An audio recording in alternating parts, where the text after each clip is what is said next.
Je passe la parole à M. Cheikh Saïd, le président de la session.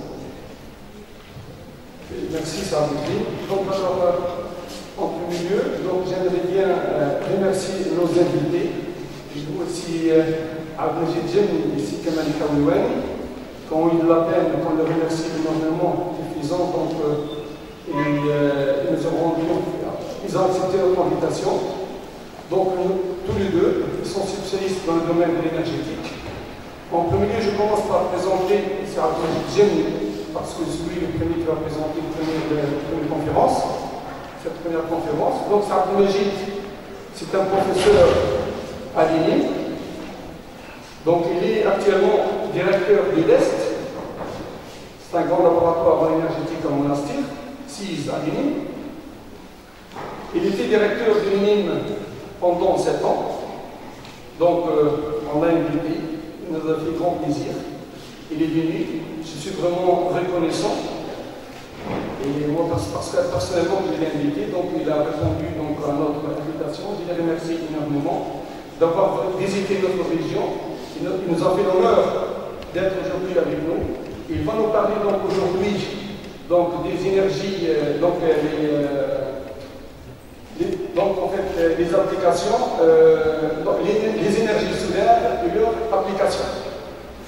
Donc ça va donc vous aurez une demi-heure de présentation ou 20 minutes et par la suite on va passer donc, aux questions. Oui, j'ai oublié de donner des informations sur Cheikh Saïd. Donc, M. Cheikh Saïd, c'est le directeur du laboratoire INIM et le directeur aussi de l'IPEI, Institut préparatoire aux études des ingénieurs de Monastir. Voilà, donc je passe la parole aussi à monsieur.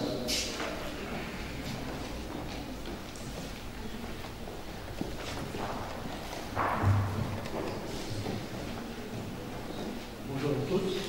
Donc, tout d'abord, je tiens à remercier les organisateurs de ces journées pour la thématique fort intéressante choisie durant ces journées scientifiques internationales de l'environnement. Je le remercie également pour m'avoir invité et pour me donner l'occasion de présenter ce speech. Je suis Jérôme Abdelmajid, professeur à l'INIM, École nationale d'ingénieurs de l'INIM. Durant cet exposé, donc, je vais vous parler, je commence par une introduction, une petite introduction, donc, dans laquelle je vais présenter essentiellement quelques chiffres à l'utilisation énergétique à l'échelle nationale et internationale. Puis je présenterai un peu donc, le gisement solaire. Et par la suite, j'enchaînerai par les applications solaires, donc à basse température, haute température et de photovoltaïque.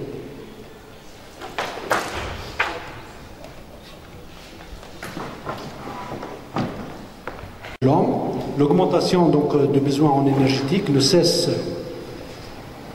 de croître, les besoins énergétiques ne cessent de croître. Durant cet exposé, je vais essayer de présenter un peu quelques chiffres relatifs à la consommation énergétique à l'échelle nationale et internationale. Donc tout d'abord,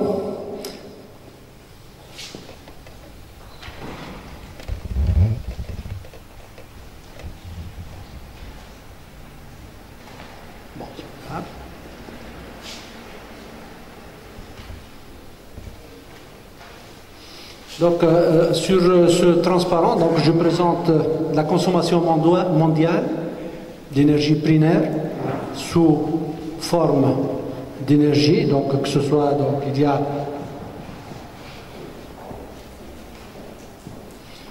vous avez une partie relative au gaz naturel, au pétrole, au charbon.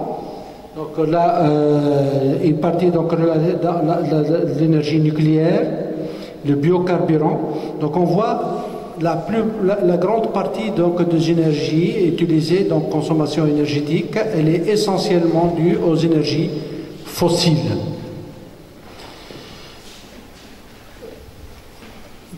Si je regarde cette énergie, l'utilisation de cette énergie, par exemple, je prends la région européenne, hein, la zone européenne.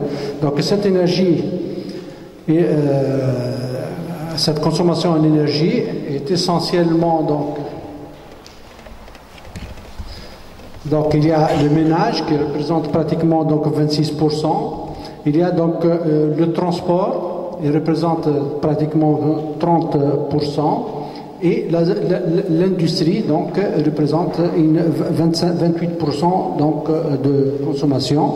Cette consommation énergétique, donc ces données sont relatives donc à l'année 2006. Elle est de l'ordre de 13,7 TWh. Donc si je focalise mon attention sur la consommation donc dans le domaine de l'industrie, cette consommation, elle est la plupart de sa consommation, donc c'est pour produire de la chaleur, donc elle représente pratiquement 67% donc de l'énergie consommée donc pour produire de la chaleur et de 33% donc pour produire donc est utilisée donc sous forme d'énergie électrique. Donc cette consommation donc sous forme de chaleur, elle est utilisée donc soit sous forme de chaleur à basse température, moyenne température et haute température. Donc à l'échelle nationale, donc on voit bien donc l'évolution donc les ressources nationales et la consommation donc énergétique à l'échelle nationale. Donc on voit à partir avant 2000, l'année 2000, donc on est donc un excédent énergétique, hein, ce qu'on produit est plus important donc ce qu'on consomme, mais à partir donc de 2000, cet excédent donc s'est renversé, on est en déficit énergétique. Donc cette consommation en énergie par secteur, donc il y a le secteur de transport, le secteur industriel, donc l'industrie, donc le transport à peu près, et puis donc le secteur résidentiel et les autres, donc il y a le secteur agricole et le secteur tertiaire. Donc on voit bien que la plupart de la consommation énergétique à l'échelle nationale, c'est dans le transport et l'industrie, et un peu moins donc au niveau donc du secteur résidentiel. Donc cette consommation, donc si je regarde que ce soit à l'échelle nationale ou bien à l'échelle internationale, donc la plupart de la consommation, près de 80% de la consommation énergétique mondiale est d'origine fossile. Cette consommation présente deux problèmes majeurs, à savoir donc les réserves mondiales sont limitées, hein. Donc au rythme de consommation actuel, on estime que ces réserves s'épuisent d'ici 70 à 120 ans. D'autre part, il y a le côté environnemental. Donc l'utilisation de ces énergies fossiles présente, donc dégage des gaz à effet de serre. Hein. On estime donc une émission de près de 6 gigatonnes de carbone d'origine fossile sont produites dans l'atmosphère. Donc comme solution à ce niveau-là, donc parmi les solutions, il y a l'exploitation de nouvelles sources d'énergie telles que les énergies renouvelables. Ces énergies renouvelables, donc il y a l'énergie du vent, hein, à travers les éoliennes, il y a l'énergie solaire, le biocarburant, il y a également donc les énergies géothermales, hein, et d'autres sources d'énergie. Mais dans ce qui suit, on va s'intéresser essentiellement donc à l'énergie solaire. Donc, je vais essayer de présenter pratiquement donc ce gisement solaire. Ce gisement solaire, donc là, si je regarde la consommation mondiale, le besoin mondial en énergie par an, il est de l'ordre de 510 hexajoules par an. Cette consommation, si je la représente dans le contenu, donc le gisement solaire total, il représente une petite tâche. Donc on a une ressource énergétique dans le soleil, une ressource vraiment gigantesque. D'ailleurs, même au niveau de l'énergie éolienne, là aussi, donc il y a une ressource importante, mais cette ressource, donc il y a en trop.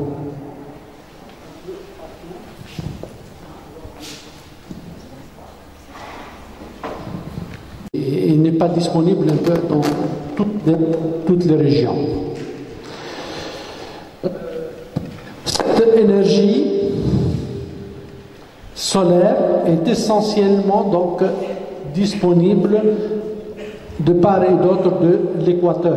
Donc elle se trouve donc dans les régions, donc on voit bien que la région africaine, elle peut exploiter donc pleinement cette source énergétique, donc source d'énergie solaire. Juste à titre d'exemple ici, donc si je regarde, il y a une feuille de route qui a été proposée par l'Agence nationale de l'énergie. Cette feuille de route qui prévoit l'utilisation de l'énergie solaire sur une période arrivant jusqu'à 2050. Donc on voit bien que donc, à 2050, donc, il y a une grande partie de cette énergie solaire sera utilisée donc, pour le chauffage des locaux et pour le chauffage de l'eau chaude sanitaire, l'eau chaude.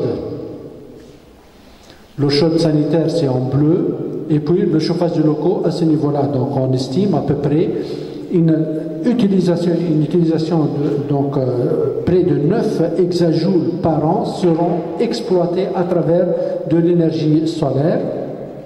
Il y a également donc le solaire utilisé par l'industrie, c'est la bande verte, elle est près de 7 hexajoules par an, donc seront utilisés par l'industrie. Et il y a donc pour le chauffage donc donc plutôt la zone à ce niveau-là, donc c'est pas pour le chauffage, mais plutôt pour le refroidissement, donc la climatisation des locaux. Et juste un petit point à ce niveau-là, donc sera destiné, ce qui représente pratiquement 0,4 hexajoules par an, destiné au chauffage donc des piscines. Donc à l'échelle nationale, si j'essaie de voir, j'essaie de présenter à ce niveau-là, donc l'évolution des parcs de capteurs solaires installés pour produire de l'eau chaude sanitaire. Actuellement, donc, en 2012, donc, on a pratiquement donc, près de 640 000 mètres carrés de capteurs solaires installés.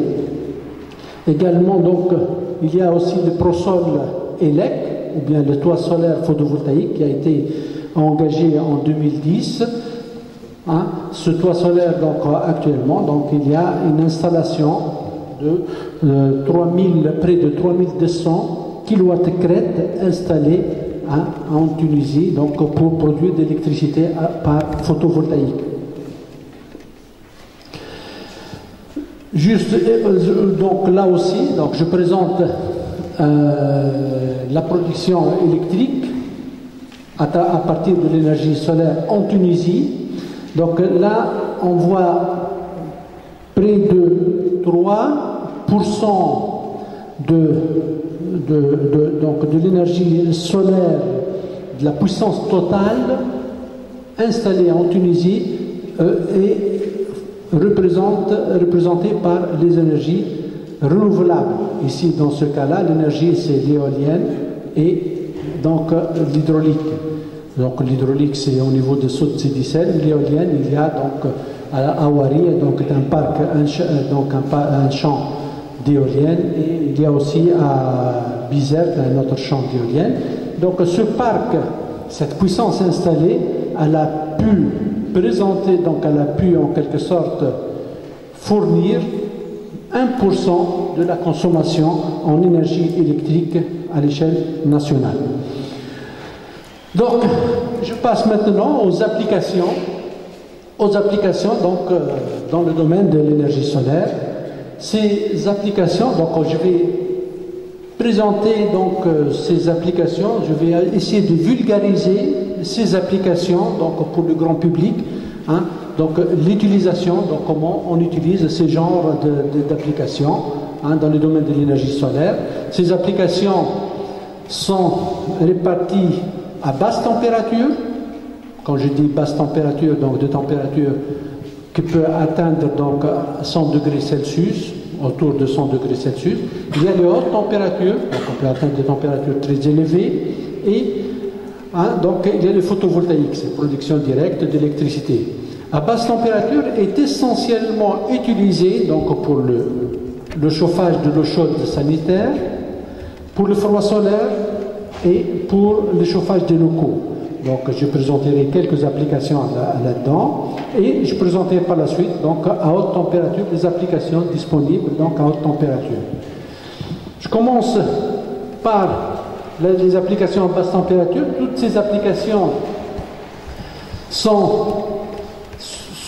basent sur l'utilisation de capteurs solaires, donc les capteurs solaires plan à eau. Il y a les capteurs solaires plan à eau avec vitrage ou sans vitrage. Il y a les capteurs solaires sous vide et les capteurs solaires à air. Donc là, par la suite, on va présenter donc ici, dans le cas donc de chauffage de l'eau chaude sanitaire. Ce chauffage, donc, ça peut être utilisé à titre individuel, donc le système installé donc au niveau des différentes au niveau des maisons donc individuelles. Il y a également le système collectif. Donc au niveau de ces systèmes donc de chauffage d'eau chaude sanitaire, donc vous avez par exemple, je considère le cas d'un capteur solaire. Le capteur solaire, donc, il va recevoir de l'eau froide qui se chauffe et donc cette eau chaude, elle va être stockée dans un réservoir, hein, donc elle va chauffer de l'eau dans un réservoir, donc via un échangeur. Et donc l'eau chaude peut être utilisée directement. La partie utilisée, donc il va falloir donc introduire de l'eau froide pour maintenir le niveau le volume du réservoir constant. Ce genre de système est souvent doté d'un appoint, donc ça peut être l'appoint, ça peut être un appoint électrique, de résistance électrique à l'intérieur du réservoir, pour compléter le manque d'énergie, donc si jamais il n'y a pas suffisamment de soleil, ou bien d'appoint gaz, on peut avoir aussi un appoint gaz. Donc les températures atteintes pour ce genre de système, donc dans les cas des capteurs solaires plans à eau, on peut atteindre des températures de l'ordre de 80 degrés Celsius. Pour le système sous vide, on peut atteindre des températures plus importantes, hein, de l'ordre de 100 degrés Celsius, un système sous vide, donc ça réduit les pertes du capteur vers l'extérieur.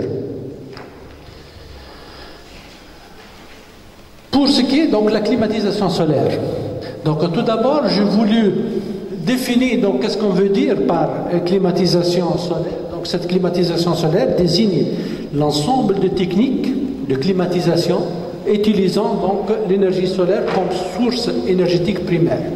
Donc à ce niveau-là, donc il existe 4 possibilités, donc 4 moyens à produire le froid à partir donc de l'énergie solaire. Le premier, c'est le solaire photovoltaïque pour alimenter donc les climatiseurs traditionnels, classiques, que vous connaissez tous, qui se basent sur un compresseur mécanique.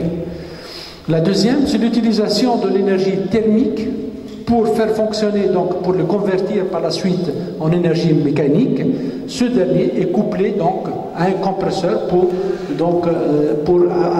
un compresseur d'un climatiseur à compression.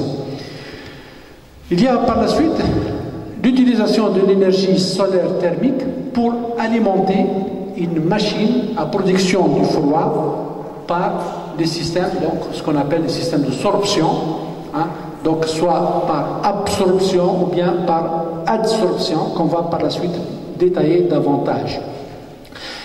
Le quatrième moyen, c'est l'utilisation de l'énergie solaire thermique pour alimenter un système de conditionnement d'air par évaporation ou bien ce qu'on appelle par dessiccation.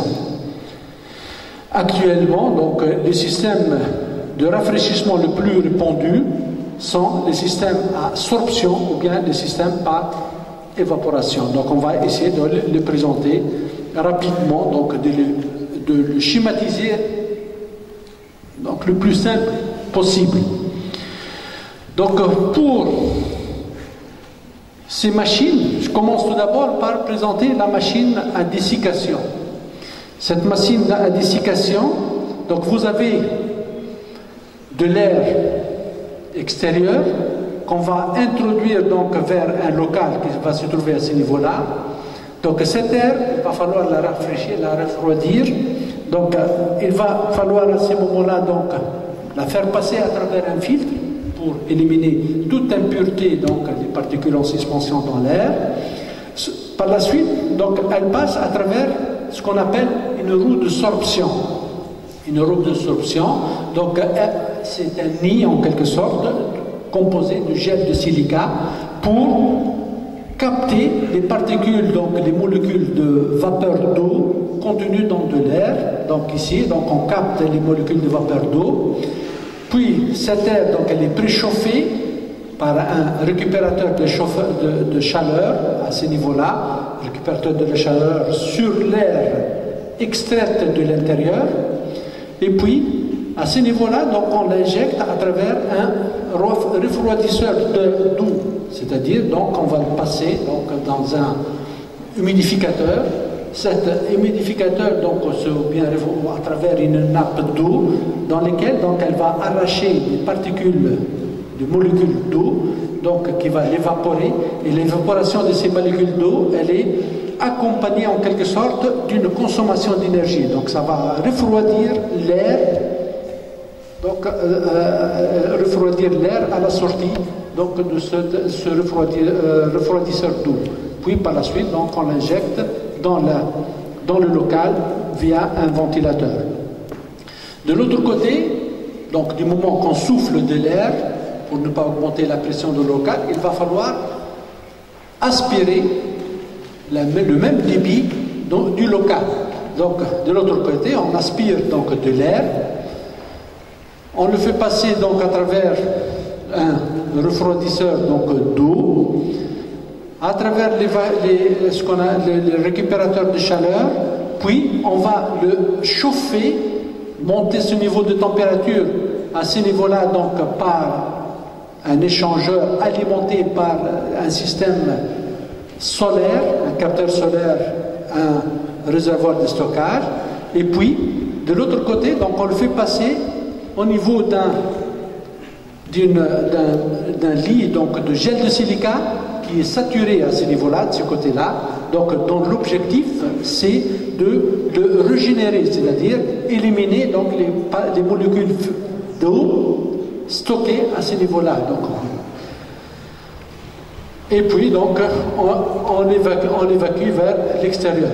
Donc, une fois donc, cette partie-là est régénérée, donc on va le basculer donc, à travers le roue pour le placer au niveau donc, de l'air injecté. Et puis donc, la partie saturée, donc, on va l'envoyer de l'autre côté pour la régénérer. Et comme ça, donc, le cycle fonctionne d'une façon continue.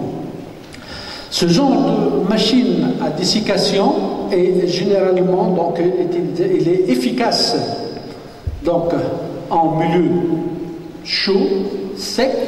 Il est déconseillé donc si vous êtes dans une région où l'atmosphère est saturée en humidité. Je passe par la suite donc aux machines à sorption. Les machines à sorption, comme je l'avais dit, signalé tout à l'heure, donc soit des machines à absorption ou bien des machines à adsorption. Donc les machines à adsorption, donc il utilise un milieu dans lesquels on fixe des particules de fluide réfrigérant donc, sur la surface de ce milieu, et au niveau des molécules absorption, donc il va y avoir une absorption chimique, volumique donc du fluide réfrigérant. Donc ces genres de machines, ils utilisent donc ce qu'on appelle des machines trithermes. Trithermes, donc ils utilisent 3 niveaux de température. Une température chaude, une température basse et une température moyenne. Donc la température chaude, elle est alimentée à partir donc du système solaire, capteur solaire et ballon de stockage. La température basse, ça provient donc du local à rafraîchir. Et la température donc moyenne, ça peut être de l'air ambiant, hein, ou bien on peut utiliser aussi donc de cheminées, hein, donc de cheminées donc thermiques pour refroidir le milieu en question. Ce genre de machines, que ce soit le premier ou bien le second, donc préserve l'environnement, du fait qu'on va plus utiliser des fluides frigorigènes toxiques à l'environnement, donc les types le fréon, le CFC. Hein. Donc la consommation électrique à ce niveau-là, elle est limitée à la consommation électrique du ventilateur, c'est de faible puissance. Par contre, pour les machines classiques, il y a le compresseur qui présente une puissance nettement élevée. À la limite, on peut utiliser donc cette puissance électrique, on peut exploiter aussi donc les photovoltaïques pour alimenter ces ventilateurs par l'électricité photovoltaïque. Et là, donc, le troisième avantage, c'est l'utilisation de l'énergie solaire. C'est une énergie inépuisable. Donc, dans ce qui suit, on va focaliser notre attention donc, sur la machine à absorption. Donc, comme je l'avais dit tout à l'heure, donc c'est une machine à absorption ou bien absorption. Donc, pour les machines à absorption. Pour les machines à absorption, donc d'une façon générale, les machines de production de froid se basent, donc il y a un compresseur, un évaporateur, un détendeur et un condenseur. Donc là, on va trouver donc pour ces machines de sorption, on trouve l'évaporateur, on trouve les détendeurs et on trouve donc les condenseurs plutôt, le détendeur, l'évaporateur. Donc comment il fonctionne? Donc nous avons par exemple un fluide, un liquide, donc un couple de liquide réfrigérant, liquide absorbant, donc qui se trouve au niveau de ce réservoir. Donc ce réservoir, on le chauffe via une source par exemple solaire. Qu'est-ce qu'il se passe? Le fluide réfrigérant va s'évaporer, il va bouillir, la vapeur va passer au niveau du condenseur, donc il va céder une partie de sa chaleur vers l'extérieur, il se condense, il passe à l'état liquide. Le condensat va passer par la suite à travers un détendeur, il sera détendu à la pression basse de l'évaporateur qui sera instantanément, donc il passe à l'état vapeur par consommation de l'énergie du local, donc il puise de l'énergie du local à refroidir. Donc il passe à ce moment-là à l'état vapeur. De l'autre côté, il y a le fluide absorbant, appauvri en fluide frigorigène, va faire son chemin vers ce niveau-là, il va se mettre en contact avec les fluides animés, sera acheminé vers donc, le désorbeur, donc à ce niveau-là, par l'intermédiaire d'une faible puissance, d'un faible ventilateur ou bien une faible pompe à ce niveau-là, c'est liquide, hein, de faible puissance. C'est pas la peine donc d'avoir donc des puissances élevées.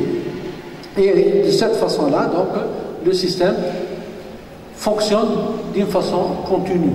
Donc à ce niveau-là, si je compare ce dispositif par rapport aux machines classiques, donc là je vais trouver le système, le compresseur d'une machine classique et sera remplacé par ce qu'on appelle un compresseur thermique. Hein? Il n'y a plus donc de compresseur mécanique, mais plutôt un compresseur thermique. On trouve des machines donc, de ce genre, utilisant cette technique, hein, donc des machines pilotes de l'ordre de 10 kW, hein, et qui sont alimentées par de l'énergie solaire. Pour ce qui est machine à adsorption, pour les machines à adsorption, vous avez donc un système, donc deux milieux, un milieu qui est saturé en fluide frigorigène et un autre milieu qui est pauvre en fluide frigorigène. Donc pour le milieu saturé en fluide frigorigène, donc on va le chauffer par de l'énergie solaire, il va y avoir évaporation de ce fluide frigorigène qui va être véhiculé vers le condenseur où il va céder une partie de la chaleur récupérée. Donc le condensat va passer par la suite à travers un détendeur qui va abaisser sa pression au niveau donc de cet évaporateur. Le condensat à basse pression, il va s'évaporer instantanément en récupérant de la chaleur du local, en récupérant donc de la chaleur du local à refroidir. Donc cette vapeur, elle sera véhiculée par la suite, non pas à ce compartiment, à ce réservoir, mais plutôt au réservoir qui est vide en quelque sorte de fluide frigorigène. Par la suite, donc qui est refroidi, donc toujours, donc on trouve la température moyenne à ce niveau-là, refroidi par un fluide de faible température. Une fois donc ce réservoir est vide, donc on bascule donc sur l'autre réservoir et on continue donc le cycle continue à fonctionner.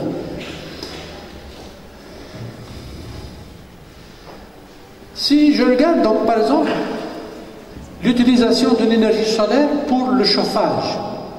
Pour le chauffage, donc on peut utiliser dans ce cas-là des capteurs solaires à air qu'on a la possibilité de placer au niveau de la paroi.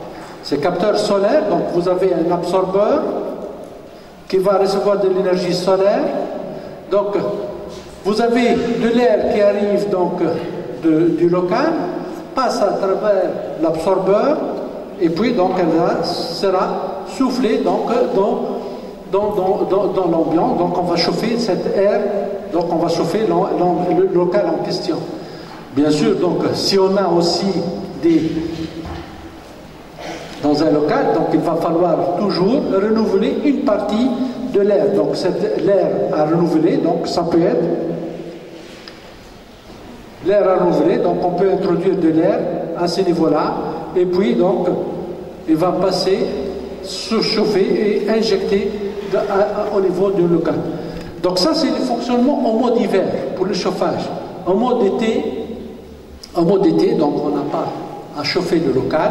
À ce moment-là, donc on ouvre ce clapet, on ouvre le clapet de l'autre côté, donc vous allez avoir de l'air qui circule d'une façon continue, donc on chauffe, elle est évacuée vers l'extérieur, on n'introduit pas au niveau donc du local. On peut utiliser aussi de l'énergie solaire au niveau du process industriel. Au niveau du process industriel, donc si vous avez donc un process qui peut fonctionner à différentes températures, des températures, donc ici on traite le cas de basse température jusqu'à 120 degrés, on utilise à ce moment-là des capteurs solaires plans, ou bien des capteurs sous vide, dans le cas si vous avez à utiliser à atteindre une température de 120 degrés. Donc les capteurs solaires, donc l'énergie solaire va être stockée à l'intérieur donc dans un réservoir de stockage, via donc un échangeur à ce niveau-là, au haut. Donc l'air, le liquide chauffant va être véhiculé donc vers le process en question. Donc tout dépend si on veut la température 50 degrés, 80 degrés ou bien 120 degrés. Donc on peut chauffer, donc utiliser notre besoin donc en énergie thermique, donc à partir de ce réservoir de stockage. Il y a aussi, donc là, c'est un dispositif qu'on est en train de concevoir actuellement, donc dans le cadre d'un projet de recherche fédéré, donc qui fait intervenir 4 équipes de recherche de SFAX, donc de Bourges Cédri, de la fac de sciences de Tunis et un industriel. Donc là, on s'intéresse à chauffer, à sécher donc les tomates. Hein? On s'intéresse à sécher les tomates. Donc il va falloir donc le processus actuellement qui est utilisé à Hawaii, donc c'est un industriel à Hawaii. Donc il utilise donc de l'air chaud à 65 degrés Celsius. Hein? Donc cet air, il y a une humidité bien particulière, donc à une humidité donc de 60-60% à peu près. Donc là, on a conçu un système pour sécher donc 315 kg par shift, donc par une période de séchage qui dure pratiquement 9h30. Hein? Donc on a prévu un shift en hiver et 2 shifts en été, c'est-à-dire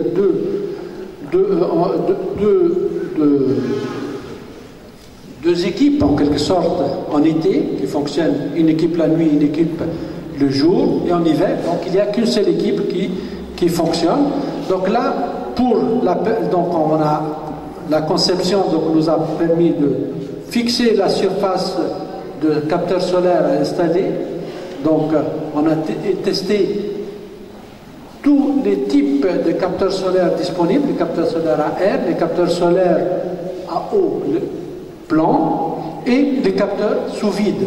Donc là, pour les capteurs solaires, ce qui est intéressant pour les capteurs à air, donc on l'a écarté parce que ça nécessite des champs de surface de captation très importants, donc on l'a écarté d'un côté. D'un autre côté, ça ne permet pas d'atteindre les températures souhaitées.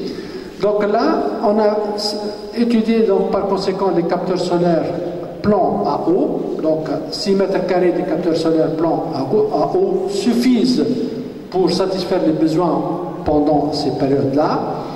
Et 4 mètres carrés de capteurs sous vide suffisent pour satisfaire les besoins à ce niveau-là. Et le volume de stockage étudié, donc, hein, c'est de l'ordre de 200 litres de volume de stockage. Donc ce dispositif, actuellement, donc, en phase de fabrication, j'espère d'ici la fin de l'année, donc on aura un prototype prêt à fonctionner.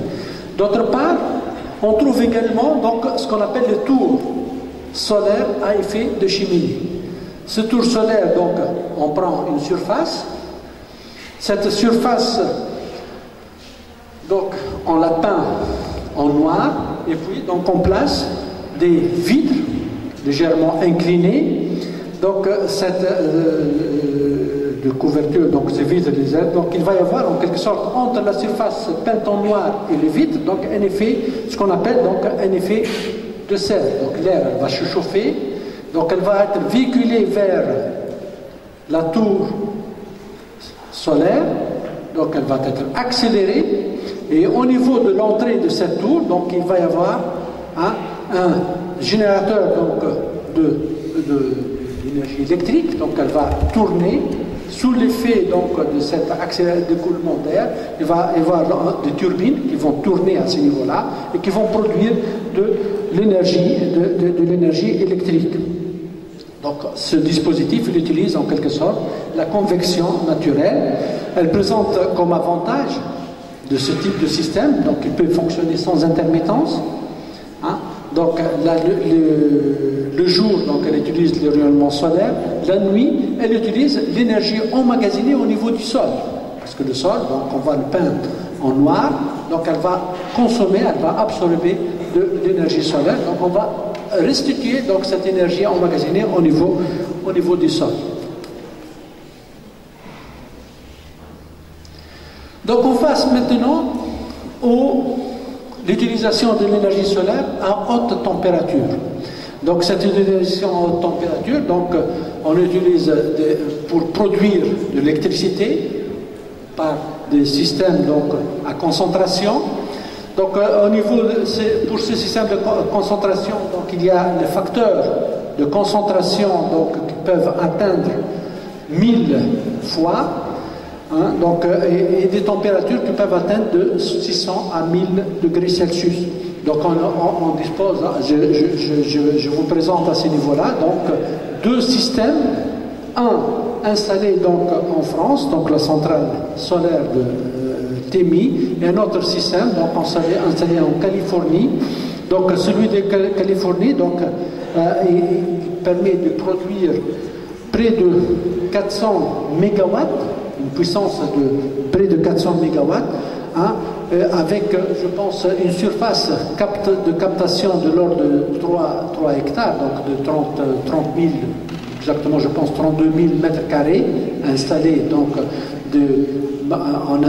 sur lesquels on installe des miroirs, donc, des miroirs permettant d'orienter les rayonnements solaires vers le récepteur à ce niveau-là, donc vers ce foyer ici. Hein, il permet d'atteindre des températures très élevées. Il y a également donc d'autres systèmes permettant la concentration de rayonnement solaire. Ces systèmes, donc il y a des centrales solaires à miroir de Fresnel qui permet de vaporiser, donc il y a ces miroirs de Fresnel, donc ils concentrent des rayonnements solaires au niveau d'un tube. Hein. Donc à la sortie donc, de ce tube, on atteint de la vapeur surchauffée donc jusqu'à une température de 500 degrés. Hein. Il permet à ce niveau-là donc d'éviter les échangeurs. Il y a d'autres centrales, hein, les centrales solaires à collecteurs cylindro-paraboliques. Donc c'est un parabole sous forme cylindrique. Et au niveau du foyer de ce parabole, donc on place donc une conduite dans laquelle on fait circuler les fluides garoporteurs qui passent à l'état vapeur. Hein, et ce fluide donc va fonctionner donc de turbine. Donc si on essaie de voir de près comment fonctionne ce genre d'installation. Si je regarde donc dans le cas d'une installation classique, thermique, production de l'énergie électrique thermique, donc on a de la vapeur issue d'une chaudière. Cette vapeur est envoyée donc vers une turbine pour la faire tourner, et la turbine à son tour, donc elle fait tourner donc un générateur électrique. Et puis donc cette vapeur elle est condensée de nouveau, donc elle est refroidie, et le cycle va passer de nouveau à travers la chaudière pour l'évaporer, ainsi de suite. Maintenant, donc, cette chaudière, on va l'échanger par un système solaire. Donc, vous avez à ce moment-là un système solaire. Vous allez avoir donc des capteurs solaires. Ça peut être des miroirs de Fresnel, ça peut être des capteurs paraboliques, des cylindros paraboliques. Ce capteur solaire donc va chauffer le fluide des caloporteurs à des températures très élevées. Donc on utilise directement pour chauffer la vapeur d'eau, pour chauffer l'eau, pour le faire passer à l'état de vapeur. Si on a un excédent, donc on le stocke au niveau donc, des réservoirs de stockage. Et puis, donc, il y a possibilité à ce niveau-là d'apporter des appoints thermiques. Des appoints thermiques complets. Donc, par exemple, ça peut être, disons, donc, des chaudières, ça peut être de substitution donc, en utilisant le biomasse ou dissipation thermique quelconque. Donc, ces genres donc, de systèmes Ce qu'on est en train donc d'étudier essentiellement donc d'améliorer les facteurs de concentration. Déjà, il est à l'ordre de 1000 fois donc la puissance incidente sur le capteur, on la retrouve au niveau donc du connecteur. Hein? Donc améliorer donc ce facteur de concentration d'un côté. D'un autre côté, des études sont menées essentiellement donc pour des systèmes de stockage de chaleur donc à haute température. Il y a différentes techniques qui sont disponibles actuellement. Donc les techniques s'orientent à l'utilisation donc de matériaux à changement de phase.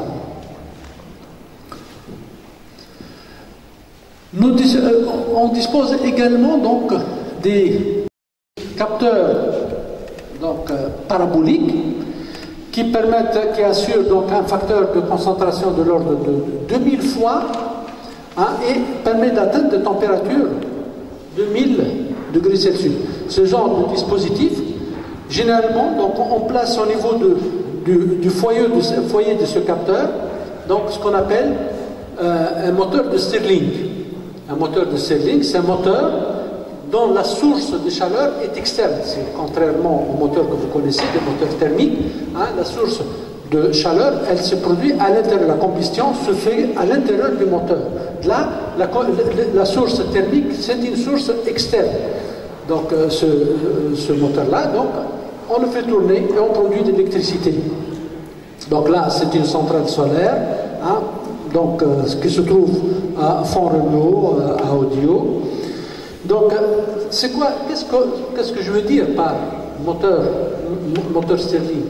Donc, c'est un moteur, donc comme je vous ai dit, donc c'est une source de chaleur. Donc ici, il y a un fluide, de l'air, ça peut être de l'air, ça peut être un gaz quelconque, hein, il se chauffe.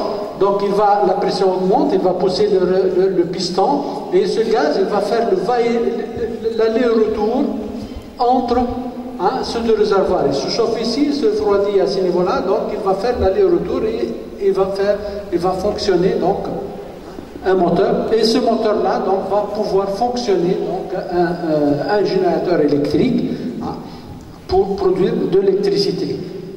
Donc là, c'est un moteur Stirling de type alpha. Il y a d'autres techniques de moteur Stirling, donc type bêta, hein, où l'axe, en quelque sorte, hein, ici donc il y a l'axe il est désaxé en quelque sorte, l'un perpendiculairement, l'autre, le même axe se trouve, les deux pistons se trouvent sur le même axe pour le moteur de type bêta. Donc je passe par la suite au photovoltaïque pour produire de l'électricité. Ce système de photovoltaïque peut être installé soit en site isolé ou bien installé connecté au réseau. Donc, pour le site isolé, vous avez le capteur solaire photovoltaïque, il va produire de l'électricité. Donc, il y a l'électricité produite, si on n'a pas besoin, donc elle va être stockée à travers des batteries de stockage. Et pour l'utilisation, donc si on utilise, donc elle passe par un onduleur pour augmenter sa tension hein, et alimenter les équipements donc, du local en question. On peut les utiliser également hein, au niveau donc, des lampes qu'on le trouve, vous avez même sur le chemin ici, donc j'ai vu donc des lampes utilisant des capteurs photovoltaïques. Donc là aussi, donc, il y a l'onduleur hein, et il y a donc des batteries de stockage pour pouvoir alimenter donc, cette lampe durant la nuit. Donc ce genre de système présente donc le coût de batterie, il est relativement important. Hein, d'un côté, d'un autre côté, donc la durée de vie. La durée de vie donc de ce genre de batterie est relativement faible si je la compare donc à la durée de vie des capteurs photovoltaïques. Hein, donc ce qui fait leur utilisation est limitée réellement dans des sites vraiment isolés. Si on veut les utiliser dans des agglomérations, il y a la deuxième technique, donc le photovoltaïque connecté au réseau. Donc cette technique a été, donc c'est un programme, il y a un programme ProSol en Tunisie par exemple, il y a un programme ProSol qui a été lancé en 2010 qui vise l'utilisation de l'énergie solaire photovoltaïque pour produire de l'électricité donc au niveau des particuliers. Donc les particuliers ils ont la possibilité d'utiliser de cette énergie. Moi-même personnellement donc j'ai installé depuis 2010 un système donc de photovoltaïque pour produire de l'électricité. Mais c'est là pour encourager, mais je ne regrette pas parce que donc réellement c'est rentable. Donc vous avez donc des capteurs photovoltaïques, un onduleur, et vous pouvez utiliser directement donc votre consommation. Si vous avez un excédent, au lieu de le stocker dans des batteries, cet excédent, on l'injecte dans le réseau STEC. On l'injecte dans le réseau STEC. Donc vous avez un compteur qui comptabilise combien vous avez injecté de le réseau STEC. Et par la suite, un autre compteur comptabilise combien vous avez reçu du STEC. Et par la suite, à la fin, vous allez payer la différence. C'est-à-dire, donc, de cette façon-là, vous avez évité l'utilisation des batteries au niveau donc, de ce système. Donc, vous avez les puissances installées pour les particuliers, donc essentiellement 1 kW ou bien 2 kW. Donc, 1 kW, si vous consommez par an une puissance en dessous, une puissance minimale de 200 kWh, si vous avez une puissance, une énergie consommée annuelle minimale de 4000 kWh, donc la STEC vous autorise à utiliser donc à utiliser ou bien à installer 2 kW crête. Bien sûr, donc il y a des subventions sont disponibles donc, pour installer ce genre donc, dans le cadre de projets ProSol. De subventions, donc l'ANAMU pilote ce programme ProSol. D'autres applications de demain, donc au-delà des applications actuelles, donc de production d'électricité, un point solaire, les centrales, la production de vapeur pour le procédé industriel, les technologies solaires, thermodynamiques pourra dans les prochaines années être employées dans d'autres usages et applications. Par exemple, dans le cas de procédés industriels faisant appel à des températures hautes, cas de stérilisation, chauffage, cuisson, traitement thermique, fusion, distillation, ainsi de suite, certaines centrales solaires thermodynamiques, notamment les collecteurs cylindro-paraboliques ou bien les miroirs Fresnel, sont appropriés à ces applications. Il y a également donc les dessolements solaires de mer, de l'eau de mer, en eau potable. Donc le solaire thermodynamique pourrait être mis à contribution pour dessaler l'eau de mer en minimisant bien sûr l'impact environnemental de ce procédé par rapport aux technologies actuelles. D'autres applications aussi, donc les carburants solaires. Donc il va y avoir le développement et la recherche pourrait permettre dans les prochaines années la production de carburants solaires, je dirais, donc dans ce cas-là, donc l'hydrogène qui actuellement pourrait être utilisé actuellement en tant que vecteur énergétique, mais il pourrait être dans les prochaines années utilisé comme carburant. Je termine par des projets ambitieux dans le domaine des énergies renouvelables. Il y a le plan solaire Méditerranée. Ce projet est lancé en 2008 par l'Union pour la Méditerranée. Il permet donc aux pays situés donc au pourtour de la Méditerranée, donc l'Afrique du Nord, le Proche-Orient, de développer une production d'électricité d'origine renouvelable. Donc on prévoit installer d'ici 2020 donc une puissance de l'ordre de 20 000 MW dans ces régions-là. Ce projet donc va permettre l'approvisionnement en énergie électrique à faible contenu CO2, donc faible production de CO2 donc évacuée dans l'atmosphère, donc d'approvisionner donc le marché local et d'approvisionner une partie et une partie sera donc envoyée ou bien exportée vers l'Europe, qui est fortement demandeur d'électricité. Pour mettre en œuvre ces objectifs, de nombreux pays se sont dotés actuellement donc, de plans solaires nationaux. Il y a aussi le projet Medgrid. Le projet Medgrid, c'est un projet qui s'inscrit dans le projet solaire Méditerranée, qui a pour objectif d'étudier la faisabilité d'un réseau de transport d'électricité entre les deux rives de la Méditerranée, rive nord et rive sud, et de développer des interconnexions autour du bassin méditerranéen, donc via notamment des lignes sous-marines à courant continu à haute tension. Je termine par le projet Desertec, qui est initié en 2009. Il a l'objectif donc d'exploiter les potentiels énergétiques des déserts du Moyen-Orient, d'Afrique du Nord, grâce à un vaste réseau de centrales solaires à concentration et un vaste réseau de parcs éoliens. Donc, d'ici 2050, 15% des besoins en électricité de l'Europe, et une grande partie de ceux des pays producteurs, pourraient être assurés par des énergies renouvelables.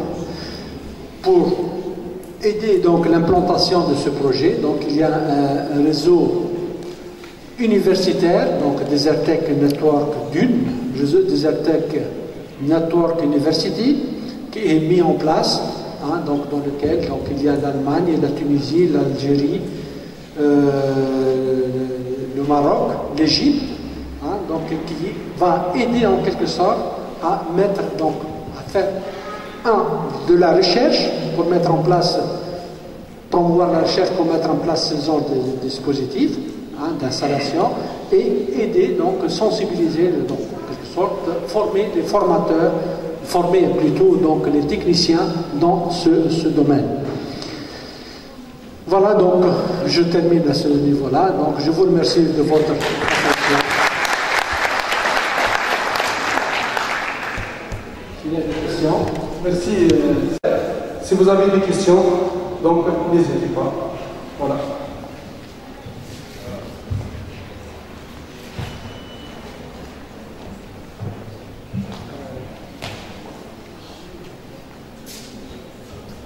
Voilà des questions dans la salle. Merci beaucoup, monsieur le professeur Sabih Benjamni, pour cet exposé. Moi-même, j'ai bien profité de ces nouvelles données pour nous. Moi, je suis scientifique, voilà, un physiologiste. Bon, voilà, merci beaucoup. Moi, je pose la question. Il est bien connu que les ondes électromagnétiques possèdent des effets toxiques sur la santé, surtout de neurotoxicité, cytotoxicité, tout ça, donc sur la santé humaine. Je pense que pour les capteurs voltaïques, il y a sûrement formation d'ondes électromagnétiques à travers les capteurs ou bien à travers les turbines qui tournent aussi. Bon, les turbines qui vont donner du courant. Pour le photovoltaïque, donc on n'utilise pas de turbine. Comment? Le photovoltaïque, donc on produit l'éolienne. Ah, pour l'éolienne. Le voltaïque, il n'y a pas de... Le voltaïque, c'est conversion directe de l'énergie solaire en électricité. Il n'y a pas de turbine. Il n'y a pas de turbine. Il n'y a pas de turbine. Et pour l'éolienne, il y en a de... L'éolienne, Pour les systèmes où il y a des turbines qui tournent pour générer du courant, voilà. oui. Bon, je pense que dans une centrale, d'accord, mais par exemple dans une utilisation à domicile, est-ce que ça pose des problèmes sur la santé? Par exemple, si dans un milieu, un foyer, un restaurant, on utilise ces turbines.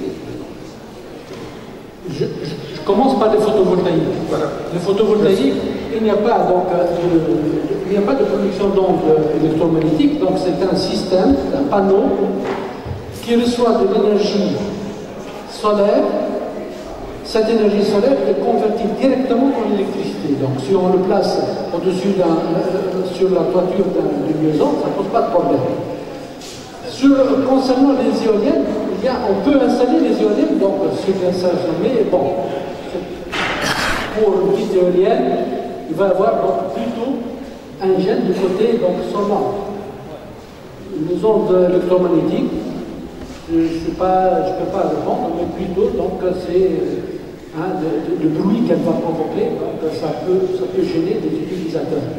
Généralement, les éoliennes, donc le parc de Hawari est placé presque loin de l'agglomération.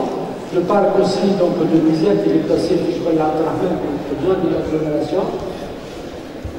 Donc, je ne pense pas que ça pose le problème de génération d'électromobilité. Pour les centrales généralement sont placées loin des agglomérations. Je prends la centrale de Ratz, elle est de plus en plus contrôlée par des agglomérations. Donc là, c'est pas une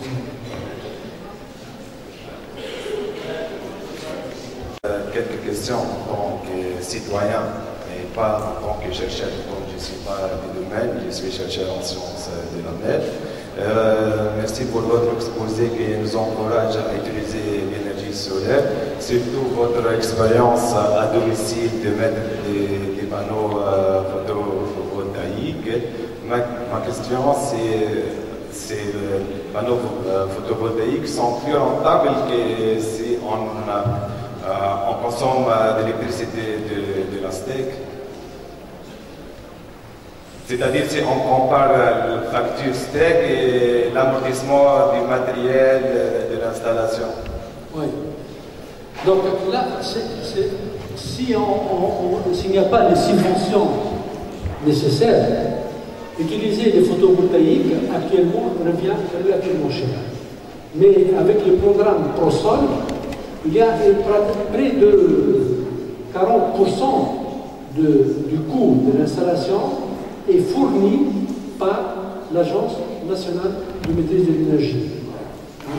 Donc, quand sur un système qui coûte 10 000 dinars par exemple, 4 000 dinars vous seront donnés gratuitement, et puis les autres, vous allez payer donc une partie en comptant, et une partie donc peut être fournie sous forme de crédit donc sur une période de 5 ans, que vous recevez donc payez donc au niveau de la facture STEC.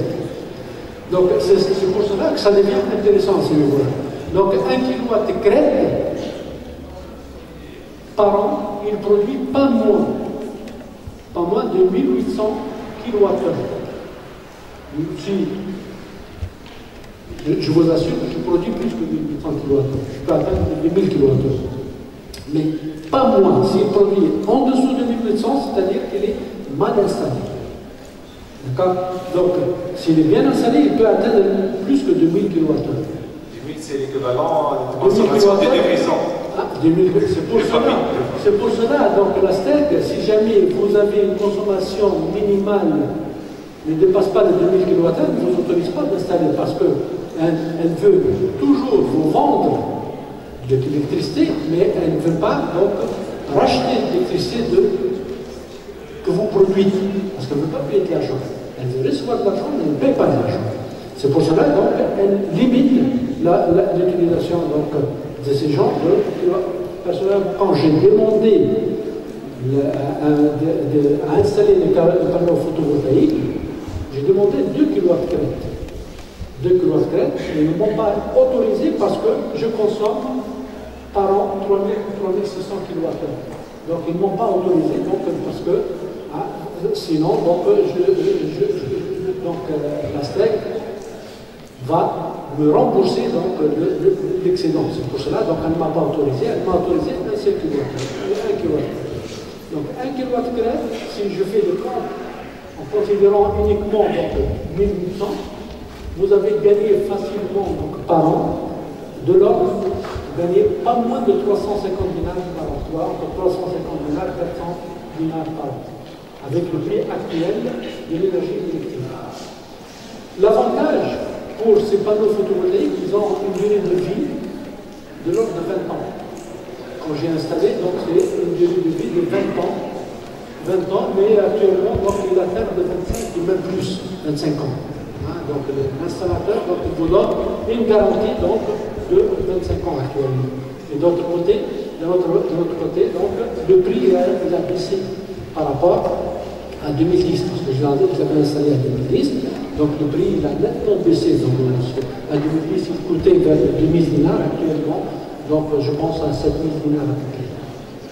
Ma deuxième question concerne la carte de gisement solaire. Oui. On voit que la Tunisie est dans une zone rouge, c'est-à-dire de fort potentiel solaire, mais les grandes stations se trouvent dans la partie nord. Justement. J'ai vu dans l'information que la Suisse a la plus grande station. C'est plutôt l'Allemagne. Ou l'Allemagne, c'est voisinage aussi. C'est la région nord, c'est une zone verte. Pourquoi en Tunisie, cette source d'énergie propre et renouvelable reste encore sous-exploitée? Et si possible, je termine par une dernière question en revenant à la mer. Pourquoi les éoliennes sont encore sur les dunes de Hawaï et du désert? Il n'y a pas d'éoliennes en mer comme on trouve dans les États-Unis. Et une autre chose, il y a-t-il des études qui peuvent exploiter les courants marins, les vagues, ces grands mouvements des masses d'eau qui peuvent tourner des turbines ou quelque chose comme ça? Et merci. Oui, donc je commence par la première question. C'est relatif donc aux éoliennes, c'est ça? Donc là, à l'échelle nationale, il y a eu donc une cartographie donc, du potentiel éolien en Tunisie.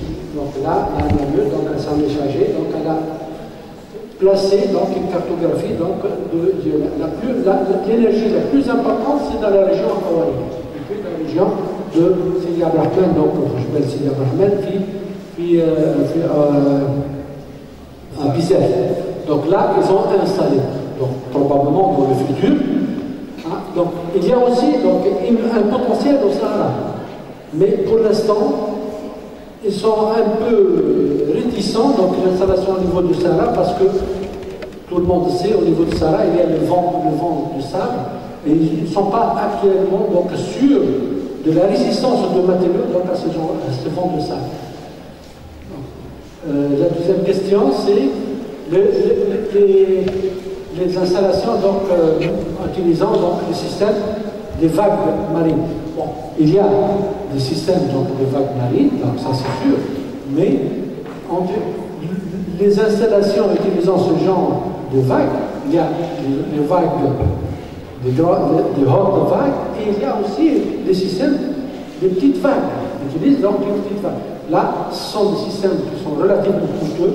En Tunisie, donc, bon, on n'a pas ce genre de système. Je pense que vers la région donc, de Suède, comment ça s'appelle l'autre les pays du Nord, donc, ils utilisent, Norvège aussi, ils utilisent donc ce genre donc, ils sont dotés d'un système de production d'énergie électrique utilisant donc les vagues. Implantés dans au niveau de la mer, les éoliennes, là aussi c'est possible, mais ça nécessite donc des moyens.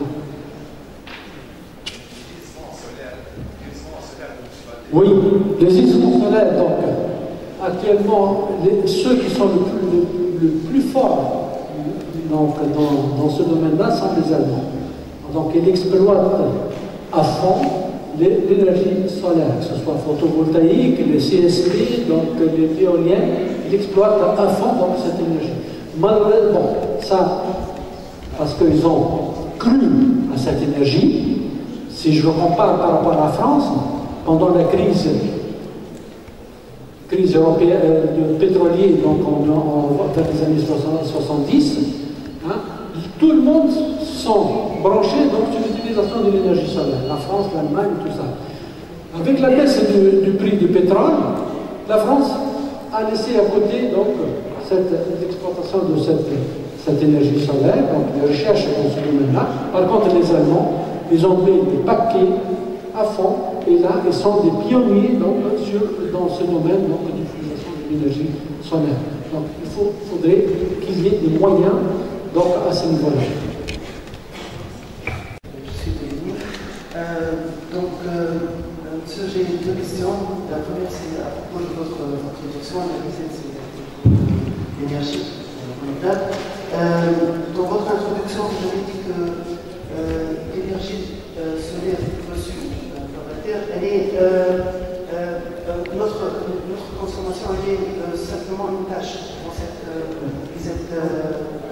énergie reçue. Mais monsieur, l'énergie reçue, une très grande partie, elle est réservée pour les aliments, pour les plantes, et aussi pour le réchauffement de la Terre, parce que la Terre a besoin de l'énergie solaire pour se réchauffer. Donc, à la fin, on se retrouve avec une petite... et puis, monsieur, il y a une grande partie de cette énergie, elle est dans la mer, donc on ne peut pas la grande partie dans la mer. On ne peut pas l'utiliser. Donc le rapport entre l'énergie qu'on a besoin et l'énergie reçue réellement qu'on peut exploiter, elle ne devient plus une tâche. Non, quand j'ai présenté le gisement solaire de façon générale, cette quantité énorme d'énergie disponible au niveau du soleil. Si je compare la quantité d'énergie demandée pour les besoins mondiaux, elle représente une petite tâche sur le contenu total de l'énergie dans le soleil. Donc cette énergie, elle est exploitée pour le stockage du sol et tout ça, mais avant qu'elle atteigne le sol. Donc ça fait du bien aussi. Je peux exploiter l'énergie du sol. Je peux exploiter aussi l'énergie du sol, donc à stocker à l'intérieur du sol. Mais je peux aussi, ça m'empêche d'exploiter directement cette énergie solaire via des systèmes de concentration, des systèmes de captation de l'énergie du soleil. Oui, parce que ce que j'ai voulu dire qu'on ne doit pas oublier qu'on n'est pas les seuls habitants de cette terre. On ne peut pas. On ne doit pas oublier qu'on n'est pas les seuls habitants de cette terre. Bien sûr. Donc, rien n'empêche pas. Exploiter cette énergie solaire. Vous avez une énergie solaire disponible, je peux l'exploiter. Vous, votre utilisateur occupant la terre non exploitée, en même temps, rien n'empêche pas. Ok. À propos des applications des énergies renouvelables, pour exploiter l'énergie solaire pour l'électricité, on utilise les panneaux photovoltaïques. Pour l'exploiter pour le réchauffement. L'électricité, on peut utiliser des panneaux photovoltaïques, on peut utiliser des capteurs à concentration. Oui, mais pour utiliser l'électricité directement, on utilise les photovoltaïques. Pour la convertir en électricité, on utilise les panneaux photovoltaïques. Les panneaux photovoltaïques, production directe. Pour l'utiliser pour le réchauffement, on utilise le chauffage, on utilise les capteurs solaires. Mais pour l'utiliser pour l'éclairage, pourquoi ne pas installer des systèmes pour pénétrer le rayon solaire directement à domicile, par exemple? Pourquoi la convertir en électricité et puis l'utiliser en éclairage? Pourquoi ne pas l'utiliser directement, la pénétrer à la maison via, je ne sais pas, des systèmes. Oui. On peut exploiter directement ce qu'on appelle le solaire passif. On a le solaire actif, donc via les capteurs solaires, et on a le solaire passif qui est utilisé directement à travers le vitrage, non seulement à travers le vitrage. Il ne faut pas oublier aussi qu'à travers l'enveloppe des parois, ça emmagasine de l'énergie solaire qui va la restituer le soir, donc à l'intérieur du local. Hein? Ce qui explique en quelque sorte, pour les maisons traditionnelles, on a donc le jour, les locaux sont frais, la nuit sont chauds. Donc là, il provoque en quelque sorte un déphasage de l'utilisation de l'énergie solaire. Ça, on peut utiliser directement, donc du solaire passif. Ça, c'est sûr. Mais on est limité par la surface vitrée. On ne peut pas placer toute la façade par des vitres. À ce moment-là, je chauffe. En hiver, je n'aurai pas de problème, bien des problèmes moindres, mais j'aurai des problèmes énormes pour climatiser le local en été. Donc il va falloir trouver en quelque sorte une surface optimale de vitrée pour pouvoir introduire le rayonnement solaire et pour pouvoir consommer le minimum possible de l'énergie. Pas seulement les espaces vitrés, mais par exemple, c'est ça. Au lieu d'installer les lampes, par exemple, on peut faire pénétrer des rayons solaires à travers le toit, par exemple. Donc, non pas des surfaces vitrées, par exemple, les jours, on n'a pas besoin de l'éclairage. On a besoin de ça. Là, c'est pas. Pour un besoin esthétique, si on ouvre le rideau, je n'aurai pas besoin de l'éclairage. Et là, on a placé l'éclairage pour pouvoir voir un peu de l'éclairage qui est ici. C'est un peu mais, d'une façon générale, le jour, on n'utilise pas d'éclairage. L'éclairage, c'est la nuit. Et la nuit, il n'y a pas de soleil. Donc, il va falloir produire l'électricité.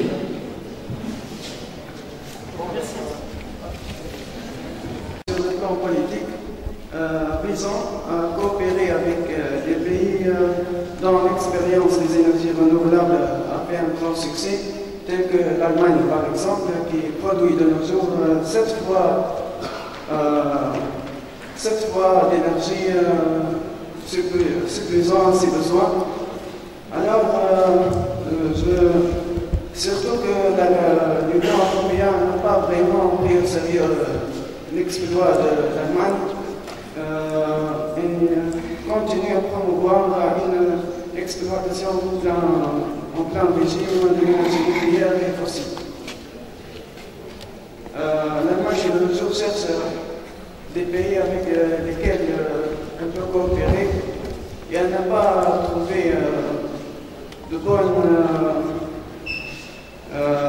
bonnes expériences en Europe, surtout avec la Tchèque et le Danemark. Alors, est-ce que la Tunisie pourrait un jour coopérer avec l'Allemagne? La Tunisie, un jour, pourrait profiter de l'expérience allemande. Pourrait profiter de l'expérience allemande? Oui. Certainement. Certainement. Déjà, le projet, j'avais parlé tout à l'heure, le Desertec, le projet Desertec. Le Desertec, c'est une initiative, en quelque sorte, des industriels allemands pour exploiter l'énergie qui se trouve dans le désert, il n'est pas exploité, donc exploiter, donc installer de centrales dans le désert, dans des zones non exploitées, produire de l'électricité, et cette électricité, donc une partie servira pour le pays producteur, et l'autre partie donc, va être exportée vers l'Europe. Donc cette initiative des architectes, le DUN, donc ça a été créé, ça a été créé donc ce réseau universitaire, donc Desertec Network University, ça a été créé donc en 2009, et notre école d'ingénieurs, donc on fait partie donc de ce réseau-là. Donc à l'époque, il y a Bourg-Saint-Denis, l'élite et l'Institut Agaf aussi. Donc l'université de Gaf, ça fait partie donc, de ce réseau universitaire des RT. Et ça, comme je l'avais signalé, donc l'objectif c'est de profiter de l'expérience des Allemands dans ce domaine et essayer de promouvoir par la suite donc l'implantation de ces dispositifs. C'est plutôt très intéressant, sachant que d'ici 2050, l'énergie en Allemagne, l'énergie exploitée sera à 100% énergie renouvelable. L'Allemagne continue de nos jours à renoncer à l'énergie nucléaire, donc vraiment certaines usines nucléaires. Alors, c'est le moment de profiter de cette énorme expérience et de demander contact aux amis. Bon. Merci. utiliser toute l'énergie en énergie renouvelable d'ici 50 ans, je l'espère. Mais ce n'est pas tout à fait évident. Sur le plan, parce que le coût il est encore cher donc, de ces installations-là. D'autre côté, donc, le kilowattheure le moins cher, c'est celui du nucléaire. Le nucléaire, mais le nucléaire, donc, avec ces problèmes, surtout le dernier problème qui est devenu donc, au Japon, ça invite tout le monde à réfléchir donc, à cette énergie, donc le nucléaire qui est fort nocif en cas de problème. Si il n'y a pas de problème, c'est la moins polluante. Mais le jour où il y a un problème, c'est la catastrophe. Donc, merci Saad Elmedji. Donc, en fait, les journées de la Shifa, les ordinateurs des femmes de la Shifa. Donc, je vous remercie énormément pour votre présence. Ça honore vraiment, ça a honoré la journée, ça a honoré les gens de la région de la Shifa. C'est pour cela qu'on va vous demander une pièce de la part de l'association qui est présentée par la journée.